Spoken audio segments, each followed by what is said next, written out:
ناظرین اکرام السلام علیکم۔ اعتدال نیوز اسٹوڈیو میں آپ کو عرفان مغل کی جانب سے خوش آمدید۔ اس وقت ہمارے ساتھ ڈیرہ اسماعیل خان کے معروف تاجر اور صحافی سہیل احمد اعظمی موجود ہیں۔ ہم بلا توقف ان سے جاننا چاہیں گے کہ اس وقت جو لاک ڈاؤن کی وجہ سے تاجروں کو مشکلات اور مسائل کا سامنا ہے، اس حوالے سے وہ کیا کر رہے ہیں۔ جناب، میں سہیل احمد اعظمی صاحب آپ کو خوش آمدید کہتا ہوں اعتدال نیوز اسٹوڈیو میں۔ تو آپ سے میں سب سے پہلے یہ پوچھنا چاہ رہا ہوں کہ لاک ڈاؤن کو آج تقریباً 18واں روز ہے، جس کی وجہ سے تمام ڈیرہ اسماعیل خان نے تاجر شدید مسائل و مشکلات کا شکار ہیں۔ تو سب سے پہلے آپ مجھے بتائیں کہ ڈیرہ اسماعیل خان میں 18 روز سے کاروباری مراکز بند ہونے کی وجہ سے تاجر کس قسم کے مسائل کا شکار ہے، آپ اس پہ کیا کہتے ہیں؟ محترم عرفان مغل صاحب، آپ کی میں بہت مشکور ہوں کہ آپ نے اعتدال اسٹوڈیو میں ہمیں بلایا ہے اور ہمارے جو تاجروں کے ڈی خان کے مسائل ہیں ان پہ روشنی ڈالنے کے لیے یہاں پر یہ نشست آپ نے جو ہے اس کا اہتمام کیا ہے، اس پہ بہت مشکور ہیں۔ آپ کو پتہ ہے کہ ڈی خان جو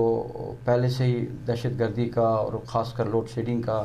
اور فرقہ واریت کا شکار تھا اور کافی عرصے سے چلا رہا ہے۔ آپ گزشتہ کئی سالوں سے حالات اس طرح کے برے نہیں ہیں تھے، لیکن لوڈ شیڈنگ کا عذاب ایسا ہے اور گیس کی لوڈ شیڈنگ کا جو کہ مسلسل اس صورتحال میں بھی جب 18 دن سے مارکیٹیں بند ہیں وہ جاری ہے۔ اس پہ سونے پہ سہاگا یہ ہے کہ قدرتی آفت جو کرونا کی شکل میں پوری دنیا بھی مسلط ہوئی ہے،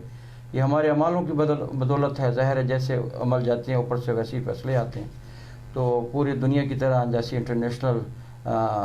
ممالک میں سارے دنیا میں لاک ڈاؤن کا سلسلہ شروع ہے، ہمارے ملک میں بھی حکومت نے یہ فیصلہ کیا کہ پہلے 5 تک تھا، پھر اس کو 14 تک کیا، لاک ڈاؤن کا فیصلہ کیا۔ تو اس میں ڈی خان کے تاجر بھی سفر کر رہے ہیں، جیسے ملک بھر کی تاجر برادری سفر کر رہی ہے، اس میں ڈی خان کے تاجر برادری بھی سفر کر رہے ہیں۔ ڈی خان ایک پسماندہ ہے، یہاں کاروبار کی جو سطح ہے وہ اس پیمانے کی نہیں ہے جو کراچی، لاہور، پشاور یا پنڈی یا ملتان یا بڑے بڑے شہروں میں۔ یہاں بیچارے ایک دن کماتے ہیں، دوسرے دن کھاتے ہیں۔ تو خاص کر جو بڑے تاجر ہیں وہ تو کسی نہ کسی طریقے سے گزارا کر لیتے ہیں، لیکن جو درمیانے اور اس سے نیچے درجے کے تاجر ہے وہ ان کی حالت نہایت گفتگو ہے اور ان کا ایسی بری حالت ہوگی کہ میں آپ کو بتا نہیں سکتا۔ یوٹیلیٹی بل دینے کے ان کے پاس پیسے نہیں ہیں، گھر کے روزمرہ کے جو کھانے پینے کے جو اخراجات ہیں وہ نہیں اٹھا سکتے کیونکہ ان کا سورس آف انکم جو تھا وہ بند ہو گئی۔ اس کے علاوہ جو گیس کے بل ہیں، بجلی کے بل ہیں، وہ ویسے ہی آ رہے ہیں۔ حکومت نے اعلان کیا کہ ہم اس میں 3 مہینے کا رقم دیں گے، رعایت کریں گے، قسطیں کریں گے۔ نہ قسطیں ہو رہی ہیں، نہ رعایت ہو رہی ہے، ریٹ وہی لگ رہے ہیں، جرمانے بھی لگ رہے ہیں دھڑا دھڑ، اور اوور ریڈنگ کا سلسلہ بھی جاری ہے۔ تو ان حالات میں تاجر جو ہے وہ پریشانی کا شکار ہیں، اور دیکھیں اللہ خیر کرے کہ اب مزید کچھ تھوڑی سی اگر یہ مزید لاک ڈاؤن کا سلسلہ مزید بڑھا تو پھر مزید جو ہے نا ہمارے لیے پریشانی کا باعث بن سکتی ہے۔ یہ سہیل اعظمی صاحب، آپ نے پوری تفصیل بتائی ہے کہ ڈیرہ اسماعیل خان کے تاجر جو ہیں وہ صرف کاروبار کی بندش کا شکار نہیں ہے، گیس، بجلی اور دیگر جو ان کے اوپر ایک تو اللہ تعالیٰ کی طرف سے ایک مہلک ماردہ یا دوسرا ہمارے محکموں کی جانب سے ان کے اوپر ایک عذاب نازل ہے۔ تو اس حوالے سے حکومت مختلف مکاتب فکر کے لیے پیکیجز کا بھی اعلان کر رہی ہے، اور تاجر جو ہمارا ایک سفید پوش طبقہ ہوتا ہے، کچھ سارے اس میں متمول نہیں ہوتے، کچھ لوگ ایسے ہوتے ہیں جن کا صرف زندگی کا گزر بسر ہو رہا ہوتا ہے، تو وہ اس طرح کے بھی نہیں ہیں کہ وہ حکومت کا جو احساس پروگرام ہے اس کے لیے بھی اپلائی کریں، کیونکہ جیسے میں نے کہا کہ سفید پوش لوگ ہوتے ہیں